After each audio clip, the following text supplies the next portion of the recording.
Hey guys, welcome back to my channel अर्थशास्त्र की नगरी। सो गाइस, इससे प्रीवियस वीडियो में मैंने आपको जो है आगम क्या होता है, औसत आगम क्या होता है, सीमांत आगम क्या होता है, कुल आगम क्या होता है, तीनों के जो है क्या क्या फॉर्मूले होते हैं, किस तरीके से उनका जो है अलग अलग मार्केट के अंदर कर्व बनता है, इस चीज के ऊपर जो है हम डिस्कशन कर चुके हैं। अगर आपने वो वीडियो नहीं देखी है तो मेरे भाई सबसे पहले आप जो है उस वीडियो को देख कर आइए, क्योंकि आज का मुद्दा आपको जो है तभी समझ में आने वाला है अगर आपने प्रीवियस वीडियो जो है वो ईमानदारी से देख ली है। अगर आपने प्रीवियस वीडियो को ईमानदारी से देख लिया है तो आज गाइज, आज हम जो सीखने वाले हैं वो बहुत ही ज्यादा इंपॉर्टेंट टॉपिक पे आज हम जो है डिस्कशन करने वाले हैं। आज हम देखेंगे कि जो आगम जितने भी हमने पढ़े हैं, AR, MR और TR, इन सबका जो है मांग के साथ और मांग की लोच के साथ जो है क्या संबंध होता है, आखिर कैसे हम जो है मांग की लोच और AR के बीच में संबंध को फाइंड कर सकते हैं और उससे मांग की लोच को जो है ज्ञात कर सकते हैं। ठीक है, इसको जो है आप मांग की लोच की आय विधि भी कह सकते हो। ठीक है, क्योंकि हम इसकी हेल्प से क्या कर सकते हैं, मांग की लोच को जो है फाइंड कर सकते हैं। तो वन बाय वन में एक एक चीज बिल्कुल बेसिक से आपको जो है समझाने वाला हूं। बिना बकवास के मुद्दे को शुरू करते हैं। इसके अंदर जो है आपको अलग अलग उसके अंदर जो है रिलेशनशिप को पढ़ना है। सबसे पहले हमें जो पढ़ना है, यहां पर मैं लिखता हूं केस फर्स्ट। सबसे पहले आपको जो पढ़ना है वो पढ़ना है जी, एक तो पढ़ना है आपको औसत आगम, मतलब कि AR और मांग। इसके अंदर सबसे पहले हमें पढ़ना है कि औसत आगम और मांग, डिमांड में जो है क्या संबंध होता है। सबसे पहले हमें जो है इसके बारे में पढ़ना है। ठीक है, तो यहां पर आपको जो है सबसे पहले एक बेसिक सी चीज क्या ध्यान रखनी है कि किसी भी डिमांड की जो इक्वेशन होती है वो होती है जी P is equal to B0 minus B1X। ये जो है किसी भी डिमांड की जो है इक्वेशन होती है। ठीक है, अच्छा, अब आते हैं मुद्दे पर कि आखिर AR और मांग में जो है क्या संबंध होता है। आपको जो है प्रीवियस फॉर्मूले आपको अच्छे से पता होने चाहिए, तभी आपको जो है आज समझ में आएगा। ठीक है, तो अब यहाँ पर हमें देखना है कि AR वक्र जो है आखिर कैसे मांग वक्र जो है होता है। देखिए, मुझे ये पता है कि जो AR का जो फॉर्मूला होता है, मैंने जो प्रीवियस वीडियो में आपको कल बताया कि जब मैं TR को जो है डिवाइड कर दूंगा क्वांटिटी से, जब मैं TR को जो है डिवाइड कर दूंगा क्वांटिटी से, तो मुझे क्या मिल जाएगा, तो मुझे मिल जाएगा औसत आगम। ठीक है, और मुझे ये भी पता है, मैंने आपको कल बताया कि जो कुल आगम होता है आप उसको जो है P इंटू Q ऐसे भी निकाल सकते हो। तो मैंने क्या करा, TR की जगह P इंटू Q कर दिया, क्योंकि भाई कुल आगम कैसे निकलता है, जब प्राइस और क्वांटिटी जब आप इन दोनों को मल्टीप्लाई कर देते हो तो आप जो है कुल आगम निकाल सकते हो। अब मैं Q से Q काट दूंगा तो AR is equal to price. ठीक है, and price is equal to demand. ऊपर मैंने अभी आपको बताया कि और P किसके बराबर है, B0 माइनस B1X। तो यहां से मुझे ये पता चल गया कि भाई जो औसत आगम होता है वो जो है कीमत के बराबर होता है। प्रीवियस वीडियो में भी हम जो है इसको सीख चुके हैं। और कीमत किसके बराबर है, कीमत बराबर होती है डिमांड के। तो इसी वजह से आप ये कह सकते हो कि जो AR कर्व जो होता है, औसत आगम का जो वक्र होता है, वही किस चीज को शो करता है, वही जो है मांग वक्र को शो करता है। यहां पर मैं चाहे लिख देता हूं कि भाई जो औसत आगम वक्र जो है ना, औसत आगम वक्र ही मांग वक्र होता है, मांग वक्र होता है। सबसे पहली बात तो आपको ये बात ध्यान में रखनी है, AR का मांग के साथ क्या संबंध है, ये हमने जो है यहाँ पर सीख लिया। ये था आपका केस फर्स्ट। अब आते हैं हम अपने दूसरे मुद्दे पर। दूसरे मुद्दे में हमें ये सीखना है कि भाई, यहाँ पर लिखता हूं मैं केस 2। अब हमें ये सीखना है कि जो औसत आगम है, मतलब कि ये जो हमने पढ़ा है ऊपर अभी AR, इसका जो है MR के साथ, MR बोले तो सीमांत आगम, सीमांत आगम के साथ जो है क्या संबंध होता है, AR और MR में जो है क्या संबंध है। अब हम पढ़ते हैं इसके बारे में। बहुत ही ज्यादा ध्यान से सुनना है आपको। जैसे कि हमने जो है मैंने आपको कल प्रीवियस वीडियो में बताया कि जो एकाधिकार वाला होता है, जो एकाधिकार वाला बाजार होता है और जो एकाधिकारिक बाजार होता है, इन दोनों का जो AR और MR वक्र होता है, ये हो गया AR वक्र और ये हो गया MR वक्र, कुछ इस तरीके से बनता है। दोनों ही क्या होते हैं, नेगेटिवली स्लोप डाउन होते हैं, नीचे की तरफ जो है ढालू होते हैं। लेकिन जो MR वक्र है वो क्या होता है, वो AR वक्र से नीचे बनता है हमेशा। क्यों?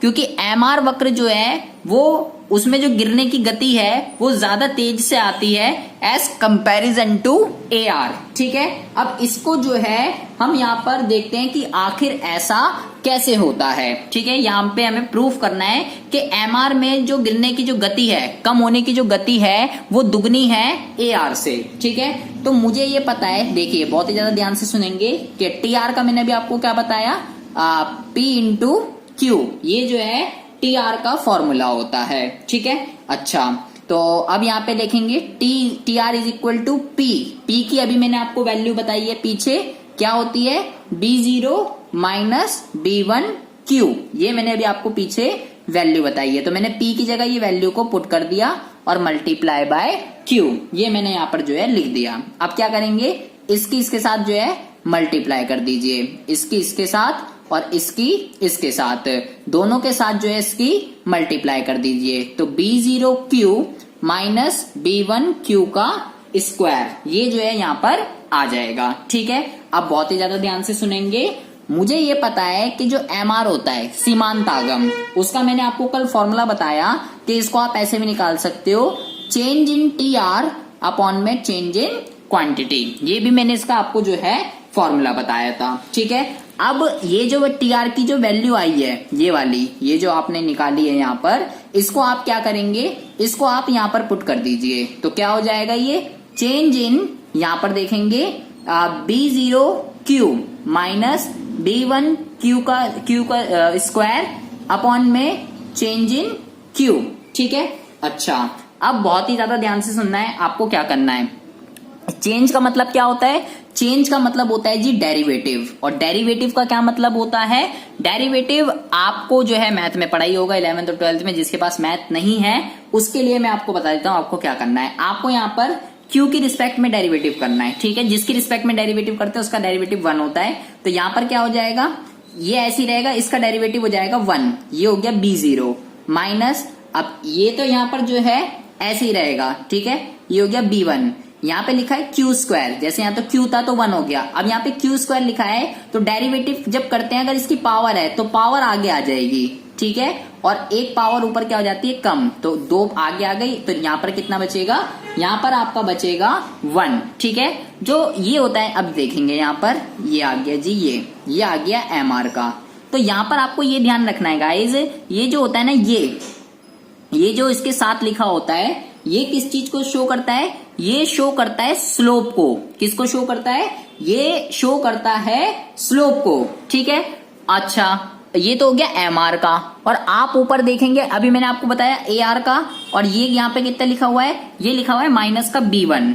जो AR का लिखा हुआ है, AR में तो लिखा हुआ है माइनस का B1, और जो MR का लिखा हुआ है उसमें लिखा हुआ है माइनस का 2B1। तो ये आपको पता चल गया, जो B1 होता है वो स्लोप को जो है रिप्रेजेंट करता है। तो यहाँ पे आपको जो पता चल गया, जो MR का स्लोप है वो ट्वाइस है किससे, और AR से। ठीक है, इसलिए इसकी गिरने की जो गति होती है वो डबल होती है AR से। ठीक है, ये भी कह सकते हो आप, इसलिए जो MR कर्व है वो हमेशा AR कर्व से क्या बनता है, नीचे बनता है। ठीक है, ये हो गया आपका दूसरा केस। यहां पर हमने क्या पढ़ा, AR और MR में जो है क्या संबंध होता है। ठीक है, अब आते हैं बात तीसरा और सबसे मोस्ट इंपॉर्टेंट पे।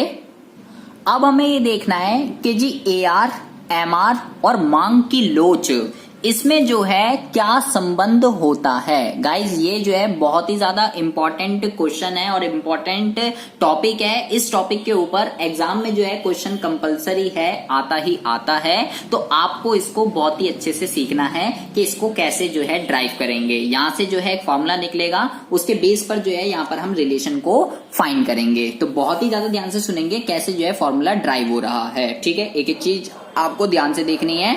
मुझे ये पता है कि जो TR का फॉर्मूला होता है ये होता है प्राइस इनटू क्वांटिटी, और जो MR का फॉर्मूला होता है अभी मैंने आपको पीछे बताया change in T R upon में चेंज इन क्वांटिटी, ये जो है फॉर्मूला होता है इसका। ठीक है, तो अगर मैं इस एम आर वाले फॉर्मूले में ये जो टी आर की ये जो वैल्यू है पी इंटू में क्यू, इसको जो है यहां पर पुट कर दीजिए, डेल्टा पी इंटू में क्यू ये हो जाएगा अपॉन में डेल्टा क्यू ये हो जाएगा। अब आपको क्या करना है, डेल्टा का मतलब क्या होता है, डेल्टा का मतलब होता है डेरिवेटिव। तो यहां पर आपको क्या करना है गाइस, आपको डेरिवेटिव करना है और कौन सा रूल लगाना है, आपको रूल लगाना है प्रोडक्ट रूल। कौन सा रूल लगाना है, प्रोडक्ट रूल। क्यों, क्योंकि जब दो आपस में मल्टीप्लाई में होते हैं और आपको डेरिवेटिव करना हो तो प्रोडक्ट रूल लगाना होता है। प्रोडक्ट रूल क्या कहता है ये आपको जो है पता होना चाहिए। प्रोडक्ट रूल कहता है कि भाई पी ऐसे रहेगा, क्यू का जो है आपको डेरिवेटिव करना है,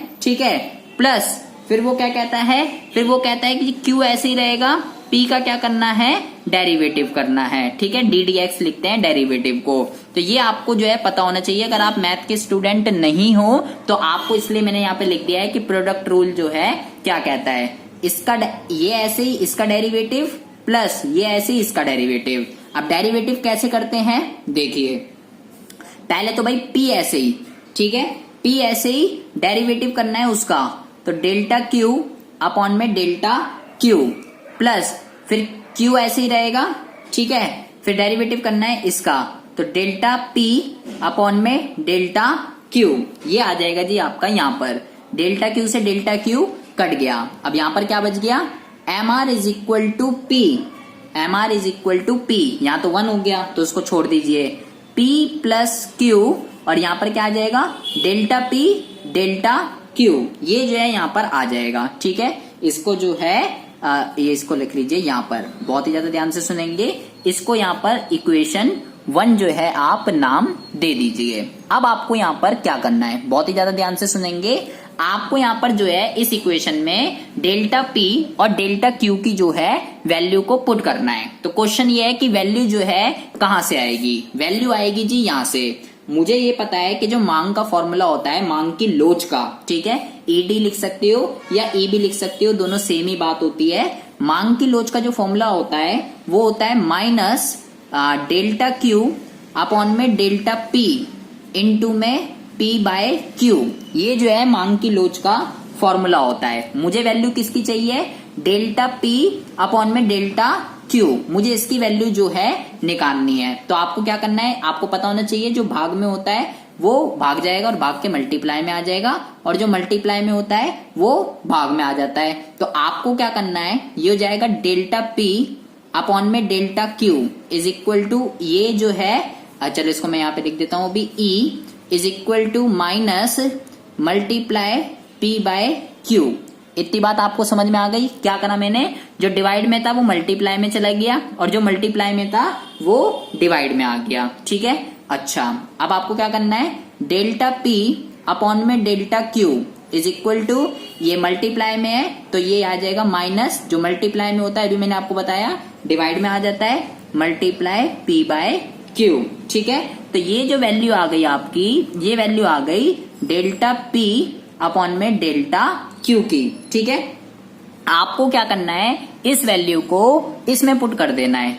आपको क्या करना है, यहां पर लिखना है समीकरण 1 में रखने पर, इसकी वैल्यू समीकरण 1 में रखने पर। तो समीकरण जब 1 में रखेंगे तो क्या होगा, देखिए तो क्या होगा, M R is equal to, बहुत ही ज्यादा ध्यान से सुनना है आपको, M R is equal to P plus Q, ये तो लिखा हुआ ही है इतना, ठीक है, P प्लस क्यू इतना तो लिखा हुआ ही है, और उसके बाद डेल्टा P और डेल्टा Q, इस पूरे की जगह आपको क्या रख देना है, इस पूरे की जगह आपको रख देना है माइनस का 1 अपॉन में E इंटू में P बाय Q, ये जो है आ जाएगा। ठीक है, अब क्या होगा, Q से Q कट जाएगा क्योंकि ये क्या है, आपस में मल्टीप्लाई में जो है लिखे हुए हैं। तो M R is equal to P plus, अब अंदर क्या रह गया, इसके साथ मल्टीप्लाई कर दीजिए, माइनस का p अपॉन में e, ये जो है यहाँ पर केवल रह जाएगा।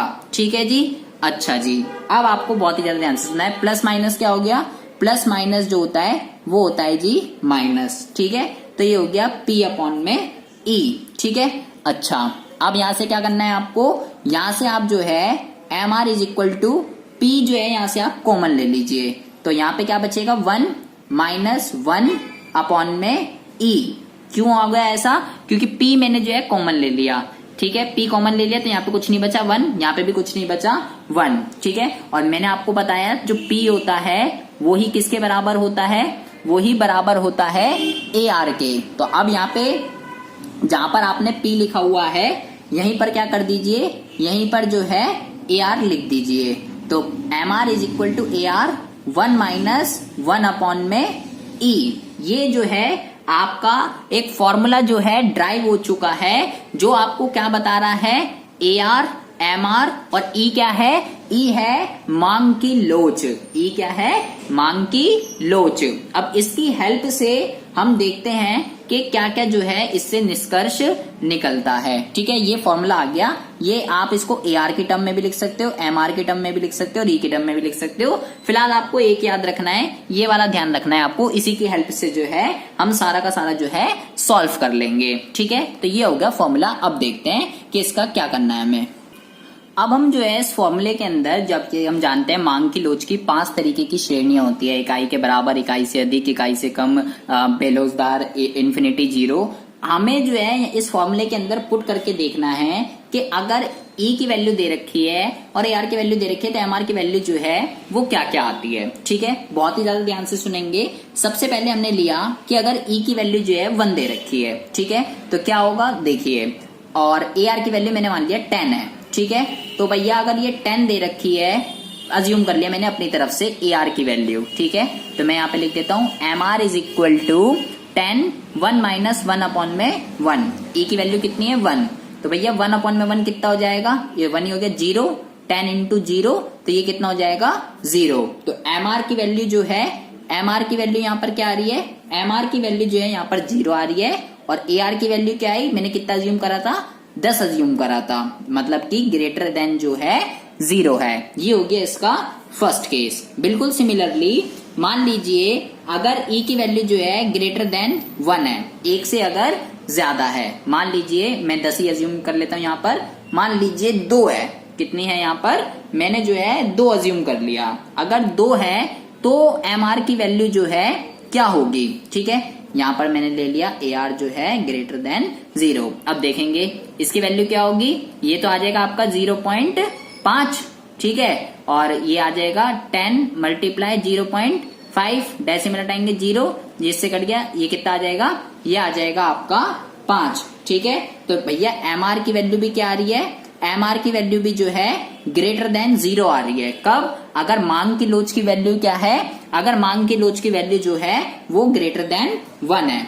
अगर मांग की लोच की वैल्यू जो है वो लेस देन 1 हो, अगर 1 से कम हो, तो जो है क्या आएगा, देखिए MR इज इक्वल टू, मान लीजिए मैं 10 ही ले लेता हूं, 1 से कम है, मान लीजिए 0.5 है, तो क्या होगा, डेसिमल हटेगा, ऊपर 0 आ जाएगा, 5 दूनी 10, तो ये हो जाएगा 10, 1 माइनस 2 माइनस का 1, तो ये हो जाएगा माइनस का 10। तो जब इकाई से कम है तो क्या हो रहा है, तो MR की जो वैल्यू है वो भी लेस देन 1 आ रही है, और AR की वैल्यू क्या आ रही है, AR की वैल्यू जो है मैंने 10 ली थी, मतलब की बड़ी है 0 से, ठीक है। बिल्कुल सिमिलरली आप यहाँ पे ऐसा भी कर सकते हो कि अब जो है अगर E की वैल्यू जो है 0 ले लीजिए, ठीक है, तो जब मैं यहाँ 0 पुट करूंगा तो ये क्या हो जाएगा, देखिए 10 1 माइनस 1 अपॉन में 0, तो ये कितना आ जाएगा, ये आ जाएगा, ये कितना आ जाएगा आपका, ये आ जाएगा आपका 10, ठीक है। तो अगर 0 है और इन्फिनिटी है तो क्या होगा, अगर 0 है तो MR की वैल्यू कम आएगी इससे, ठीक है। अगर AR की वैल्यू क्या है, अगर 0 ले लेते हैं, और अगर E की वैल्यू इन्फिनिटी है तो यहाँ पे क्या होगा, तो MR और AR दोनों ही आपस में क्या होंगे, बराबर होंगे, और यहाँ पर भी क्या होगा, दोनों आपस में बराबर होंगे, ठीक है। तो ये कभी कभार एग्जाम में आ जाता है कि प्रूव करो जब मांग की लोच की वैल्यू इकाई से अधिक है, इकाई से कम है और 0 के बराबर है, तो MR की वैल्यू जो है धनात्मक होगी, ऋणात्मक होगी, ये इस तरीके से जो है एग्जाम में आ जाता है। तो आपको क्या करना है, ये वाला जो फॉर्मूला है, ठीक है, इस फॉर्मूले के अंदर वैल्यूज को पुट करना है, जैसे कि मैंने करा है, और वैल्यूज को पुट करके क्या करना है, वैल्यूज को पुट करके जो है यहाँ पर आपको आंसर लिखना है, ठीक है। यहाँ पर आप देख लीजिए, यहाँ पे इन्फिनिटी आएगा नेगेटिव का, यहाँ पर मैंने जो है ये 1 अपॉन में 0 है तो इन्फिनिटी हो जाएगा, ठीक है, 1 माइनस इन्फिनिटी, तो इसका वैल्यू जो है ये वाली यहाँ पर जो है कैसी आएगी, छोटी आएगी 0 से, ठीक है। तो ये इस तरीके से भी आपको जो है प्रूफ करने के लिए आ जाता है, ठीक है। अच्छा जी, अब ये जो ऊपर हमने फॉर्मूला लिखा है MR is equal to AR 1 minus 1 upon में E, आप इसको जो है और आगे क्या कर सकते हो, देखिए आपको क्या करना है, इसके साथ और इसके साथ मल्टीप्लाई कर दीजिए। MR is equal to AR minus AR upon में E, ये जो है ये हो जाएगा, ठीक है। आपको क्या करना है, इसको इधर, और ये माइनस का है तो ये इधर आकर जो है सबसे पहली बात तो प्लस का हो जाएगा, प्लस AR अपॉन में E is equal to AR। आप जो है इसको ऐसे भी लिख सकते हैं, जो माइनस का होता है वो इधर आकर क्या हो जाएगा, प्लस हो जाएगा, ठीक है। अब क्या हो जाएगा, AR अपॉन में E is equal to AR, ये प्लस का है तो इधर आकर जो है ये माइनस का हो जाएगा, ठीक है। अच्छा जी, अब आपको क्या करना है, देखिए आपको जो है अब इसको जो है जो डिवाइड में होता है वो उधर चला जाएगा, मल्टीप्लाई में AR is equal to E multiply AR minus MR, ये आ गया, ठीक है। अब आपको इसको जो है यहां पर ले आइए, AR अब जो मल्टीप्लाई में होता है वो डिवाइड में आ जाता है, AR minus MR is equal to E। तो ये भी जो है एक इसका ऐसे भी लिख सकते हो आप इसको कि भाई मांग की जो लोच है E is equal to AR upon में AR माइनस MR, इस तरीके से भी जो है आपकी बुक में लिखा हुआ हो सकता है। और जनरली जो यूज होता है वो यही वाला जो है फॉर्मूला यूज होता है, तो इसको उसी फॉर्मूले से मैं टाइप करके लाया हूं, ठीक है, इसी वाले से जो हमने अभी ऊपर निकाला था। ये ऐसे भी लिख सकते हो, ऐसे भी लिख सकते हो, कैसे भी लिख सकते हो। ये मैंने E के टर्म में लिखा है, वो मैंने किस में लिखा है, वो मैंने MR के टर्म में लिखा है, MR की वैल्यू निकाली है। ऐसे ही आप AR में भी लिख सकते हो, बात वही रहेगी, ठीक है, कोई फॉर्मूला कोई चेंज नहीं हो जाएगा, बात वही है, बस अलग अलग इसमें MR की वैल्यू दिखा रहा है, इसमें E की वैल्यू दिखा रहा है, और ऐसे ही AR की टर्म में भी आप इसको सेपरेट कर सकते हो। जनरली जो यूज होता है वो ये वाला और ये वाला, यही दोनों जो है इसके अंदर यूज होते हैं, ठीक है। अब अगर हम इस फॉर्मूले को प्रूफ करना चाहें तो हम इस फॉर्मूले को प्रूफ भी कर सकते हैं। देखिए कैसे प्रूफ करेंगे, AR is equal to AR minus MR, ये लिखा हुआ है। आपको इसको प्रूफ करने के लिए कर्व की जो है हेल्प लेनी पड़ेगी। मान लीजिए ये मैंने y एक्सिस को ले लिया, ये मैंने जो है x एक्सिस को ड्रॉ कर लिया, ये हो गया y एक्सिस, ये हो गया x एक्सिस, और ये हो गया मेरा ओरिजिन, ठीक है। यहाँ पर आपको जो है दो कर्व बनाने हैं, एक तो आपको बनाना है AR कर्व, ठीक है, और एक आपको बनाना है MR कर्व, ठीक है। ये हो गया आपका AR कर्व और ये हो गया आपका MR कर्व, ठीक है। दो कर्व मैंने यहाँ पे बना लिए, इसको जो है नाम दीजिए A। आपको क्या करना है, मैंने अभी आपको बताया जो AR वक्र होता है वही क्या करता है, वही जो है मांग वक्र होता है, ये भी हम प्रूफ कर चुके हैं। तो जिस तरीके से हमने जो है उसमें हमने प्रूफ करा था, जैसे मांग की लोच के अंदर हमने बिंदु विधि सीखी थी, तो अगर मान लीजिए मुझे जो है इस पॉइंट पर, अगर मुझे जो है इस पॉइंट पर इसकी मांग की लोच निकालनी है, तो जो है इस मांग की लोच कैसे निकालेंगे, ठीक है। इस पॉइंट पर, यहाँ पर देखिए, बहुत ही ज्यादा ध्यान से सुनेंगे, ये P और ये हो गया आपका L, ठीक है, P L, और ये हो गया आपका T, इसको नाम दे दीजिए, कुछ भी नाम दे सकते हैं, और इसको नाम दे दीजिए E, इसको नाम दे दीजिए M, ये हो गया O, ठीक है। अब बहुत ही ज्यादा ध्यान से सुनेंगे कि आपको क्या करना है। मुझे ये पता है कि जो भाई इसका फॉर्मूला होता है, उस विधि के अंदर हमने क्या सीखा है, मांग वक्र का निचला भाग, मांग वक्र का निचला भाग अपॉन में मांग वक्र का ऊपरी भाग, ये सीखा है हमने, मांग वक्र का ऊपरी भाग। अगर ये वाली वीडियो नहीं देखी है तो भाई सबसे पहले आप देख कर आइए। तो इस पॉइंट पर अगर मुझे निकालनी है तो मांग वक्र का निचला भाग मतलब कि PB, और मांग वक्र का ऊपरी भाग मतलब कि PA, तो ED is equal to PB upon में PA, ये आ जाएगा कुछ इस तरीके से, ठीक है।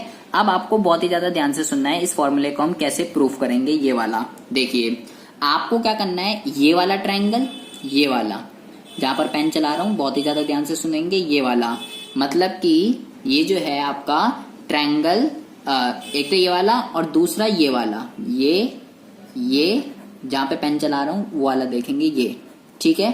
ट्रायंगल PMB और ट्रायंगल AEP, ये दोनों ट्रायंगल जो है आपस में जो है समरूप है। क्या है? समरूप है, सिमिलर है। अब क्योंकि ये दोनों आपस में ट्रायंगल जो है सिमिलर है, इसलिए अब जब ट्रायंगल सिमिलर होते हैं तो क्या होता है, तो इनकी भुजाओं का जो अनुपात होता है, जो इनकी भुजाओं का जो अनुपात होता है वो भी क्या होता है आपस में, वो भी आपस में जो है बराबर होता है, ठीक है। तो भैया क्या होगा, PB देखेंगे बहुत ही ज्यादा ध्यान से, PB अपॉन में PA, PB अपॉन में PA, ये वाली जो भुजा है इनकी भुजाओं का अनुपात भी क्या होगा, बराबर होगा। PM अपॉन में क्या हो जाएगा, AE, ठीक है। ये क्या हो जाएगा, इनका बराबर हो जाएगा। मतलब कि जो PB अपॉन में PA है, PB अपॉन में जो PA है वो बराबर है PM अपॉन में AE के, ठीक है। तो आपको क्या करना है, इसको नाम दे दीजिए 1। आप यहां पे लिखिए समीकरण 1 में रखने पर, समीकरण 1 में रखने पर इस वैल्यू को जो है इसमें पुट कर दीजिए, ठीक है। PB की जगह जो है PM लिख दीजिए और PA की जगह जो है AE लिख दीजिए, ठीक है। तो क्या हो जाएगा, देखिए ये हो जाएगा PM अपॉन में AE, ED is equal to PM upon में AE, ये वैल्यू जो है यहाँ पर आ जाएगी। अच्छा, अब बहुत ही ज्यादा ध्यान से सुनना है कि अब जहां जहां मैं पेन चला रहा हूं, ठीक है। देखिए अब आपको जो है यहाँ पर इस AE की जो है वैल्यू निकालनी है, और AE का है, AE ये रहा। तो ये वाला ट्रायंगल, ये वाला छोटे वाला ले रहा है आपकी बार, ये वाला, इसको 1 नाम दे दीजिए, और ये वाला ट्रायंगल, ठीक है, ये वाला, इसको 2 नाम दे दीजिए। तो यहां पर आपको लिखना है कि जो ट्रायंगल AET है और ये जो ट्रायंगल PTL है, ये जो दोनों ट्रायंगल हैं ये भी क्या है, आपस में समरूप है, ठीक है।